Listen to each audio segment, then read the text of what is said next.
Ladies and gentlemen, many of you have written in asking, how did Bing Crosby and Bob Hope first meet? Many of you have written in asking, when did they first meet?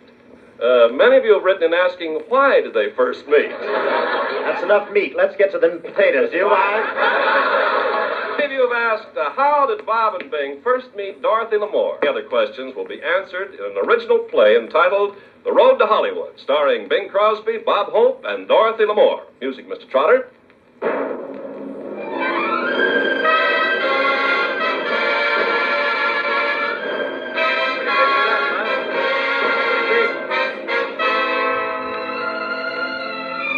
Our story opens many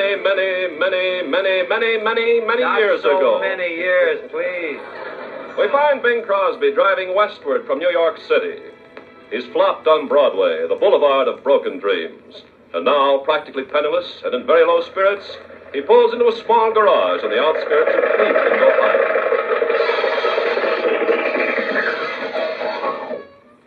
I'd like you to take a look at this motor. I think it's missing. Okay. Say, that's quite a motor you got in there, a squirrel in a cage. Yeah, miles to the acorn, too. Say, look, bud, I'm on my way to California. I got to get this car fixed. I think the body has a wiggle. Well, I can fix that. I know all about body wiggles. I used to sell candy in a burlesque show.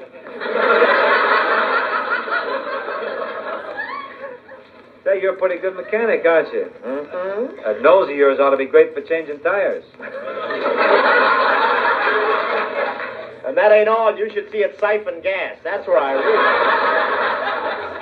You think you're going to get this thing fixed soon, so I can get going? California? What are you going out there for, the orange picking season? Orange picking? No, I'm going out there and getting pictures, boy. You're going to get in pictures? Yes. Drop in on your way back. Come on, get to work on the car, will you? Getting right at it.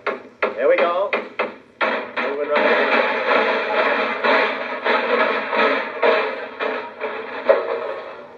That was all it needed, a new spark plug. Thank you. Fine. Huh? Bob, how much do I owe you? $3. $3. A young fellow like you ought to be in pictures, too. $3. I just think a handsome young fellow like you. You ought to be in pictures. 2.5. I can tell just looking at you. I bet you got plenty of talent. $2. And that left profile. Ronald Coleman. $1.50. And that right profile. Gary Cooper. 75 cents. I can see your name in lights and girls all over the country swooning when your face comes upon the screen. Say, you want to sell this car? I got to get to California. No, I don't want to sell the car. I'll give you my gold-plated yo-yo, 2 boxes of bubble gum, and $50 for it. You got $50? Look, why don't you get your $50 to come on out the coast with me? You mean you'll take me? I'm going to try. We now pick up our two stalwarts in Chicago. They've become acquainted, in fact, very well acquainted. You took my $50 and bet it on a horse. And what a glue pot. We haven't had anything to eat for 3 days. Oh, come on, cheer up. We're in Chicago, the Windy City. Oh, they sure have pretty girls here. I'm too sick to look. You are sick. We're broke. We're broke. We're in a strange town. We have no friends. We're hungry. There's only one way out. You mean? We'll commit suicide. We'll jump off the highest building in town. That's the Wrigley Building. Mm-hmm. 24 stories. Yeah. We'll go to the top. Mm-hmm. Walk across the roof to the edge and sing. Tutti Frutti. Was your mother frightened by Orson Welles? Maybe we shouldn't jump off a building that is so tall. I get dizzy in high places. Yeah, let's try this building right here, Marshall Field. Oh, come on. Now come on inside. Okay. Here's the elevators. Ouch, hey, Hope, stop. I can't breathe. Sorry, I was pushing the wrong button.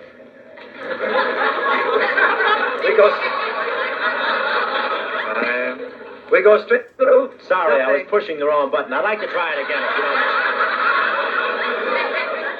Small souffle. I thought the delivery was wrong. All right.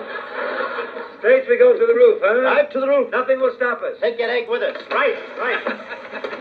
Would you boys like to ride my elevator? Would we? Don't wait at the end. Boy, what a cute elevator operator. What are you doing later, honey? Huh? Going up. Say, aren't these nice elevators? Yeah, and those shafts ain't bad either. We're going to commit suicide. Now, never mind this pretty girl. Second floor, books, magazines, and periodicals. Here's what I get off. We're jumping off the roof. What do you mean you're getting off here? It's a long jump. I want something to read on the way down. Oh, no, you don't. Say, honey, that's quite an outfit you're wearing. What do you call it? A sarong. This thing has no shoulders. What holds it up? Public opinion?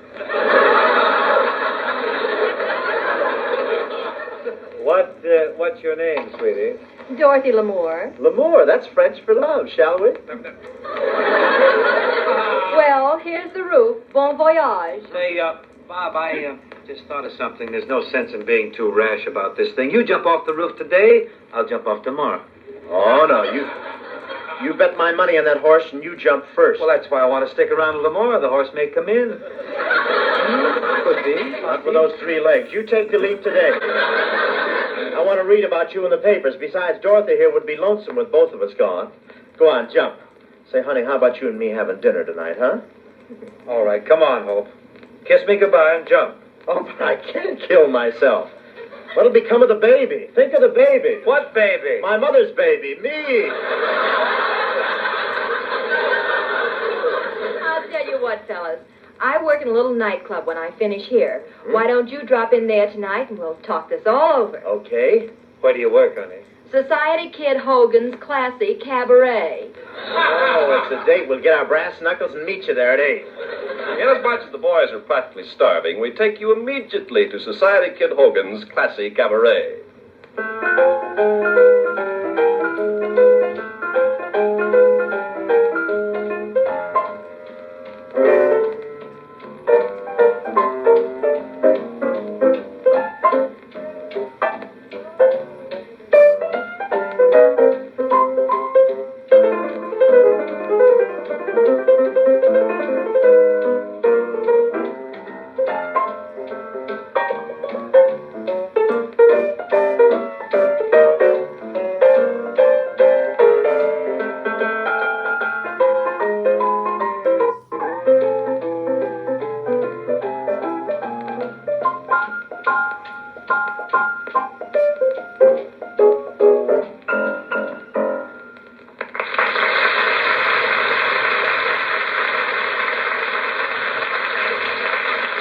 Say, Bing, who was that little baby who just played the piano? Oh, that little tot's name is Skitch Henderson. He's only 2 years old.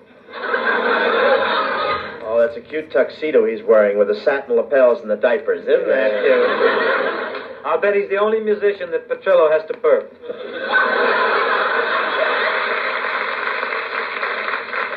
Hi, fellas. How's it going?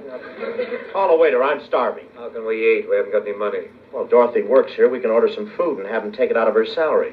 Now, just a minute, boys. You're moving pretty fast. You'd think we were partners. Partners? Say, how much money you got saved up, Dorothy? About $60. Honey, I got a hunch that you're going to Hollywood with us. I can. Who'll act as my chaperone? He will. He will. Gee, 2 chaperones. I guess I'll be safe. Why, certainly. Come on, let's go, huh? We now pick up our little group as they're nearing Albuquerque, New Mexico. Boy, this western country is really beautiful, isn't it? What are those funny bushes rolling along? Those are tumbling tumbleweeds. Sounds like a cue for a song. If it's not, we're going to be a minute and a half short tonight.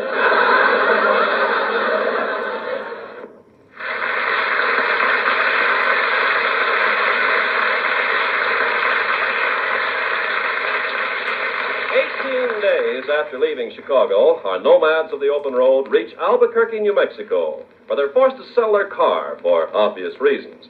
At this very moment, they're in conference with a local businessman trying to close the deal. Now, look, mister, this car is a terrific buy. It's in great shape. Buy it, and when we're big hits in Hollywood, we'll send you a present. You believe we'll be big hits in Hollywood, don't you? Oh, God.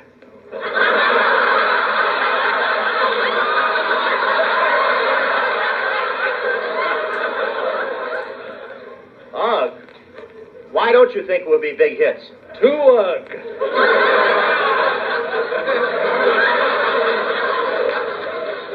Guy gets the biggest laugh of the show in one lousy year.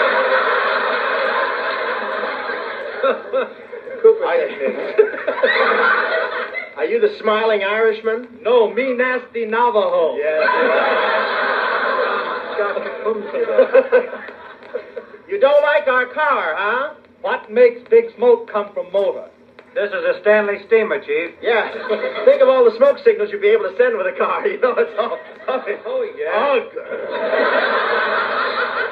You can't go wrong, Chief. The value of this car is heap big. Paleface mean big heap. You're just self-conscious.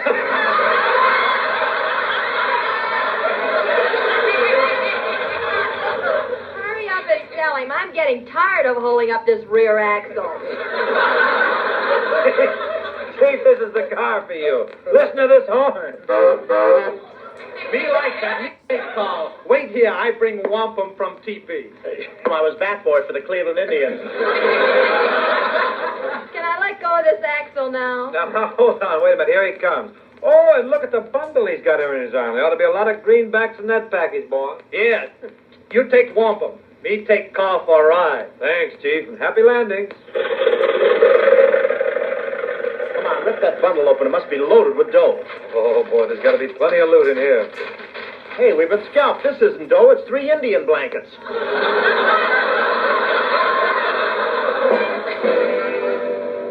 What will happen to our young hopefuls with no money and 3 Indian blankets?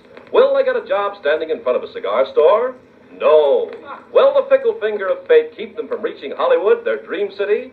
What will they do? Well, go ahead and tell them. We're practically running into Henry Morgan's program now. Yeah, the finish of this sketch has got to be a shave-a-thon if we don't hurry. Hurry up now. Well, anyhow, folks, our 2 heroes and our heroine traded in their Indian blankets for 1 bus ticket to Hollywood. But what good is 1 bus ticket for 3 people? Let us tune in and find out. Yes, lady, this is a bus to Hollywood. Thank you, driver. Come along, boys. Take my hand. Hey, wait a minute. Are your 2 uncles going along, too? Oh, these are my 2 young sons, Bingy and Bobby. They're big for their age. How old are you, Bingy? 8 years old, going on 7. And how old are you, Bobby? Da-da, goo-goo, chi-chi bar.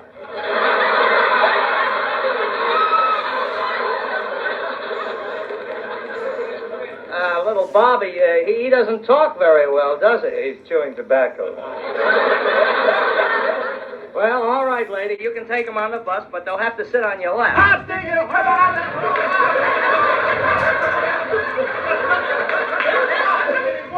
All right. Hold tight, everybody. We're off to Hollywood.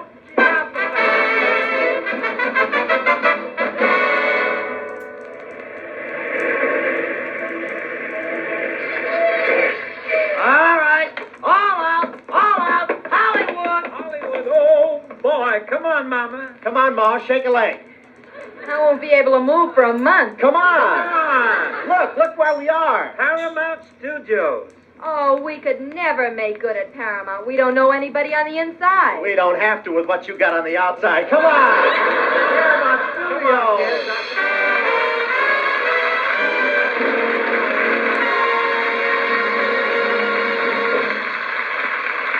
Of course, that isn't quite the way it happened. We've had a lot of fun working together. Remember the road to Zanzibar? Remember the road to Singapore? Remember the road to Morocco. Remember the road to Morocco. There's so much that's happened since then. Bob has written lots of books. All of them succeed. And now that he has learned to write, he's gonna learn to read. Incredible. Remember the road to Morocco. I don't care to go back again. The villain followed Dorothy till he became a pest. So now she's doing pictures where she's practically dressed. Remember our big kissing scene. I'm glad there was a crowd that day on stage 15.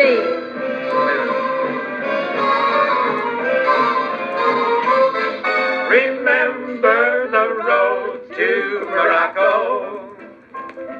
It's water that's over the dam. And since then, a bouncing baby boy was born to Dot. They're trying to figure whether it's a capital gain or not. Remember the road to Morocco. We sure got in many a jam. But I told some of those funny jokes the natives seem to like. That's why the Chickens Union sent their hens out on a strike. You made it ham a la mode. Here now. I guess we should forget about Morocco Road.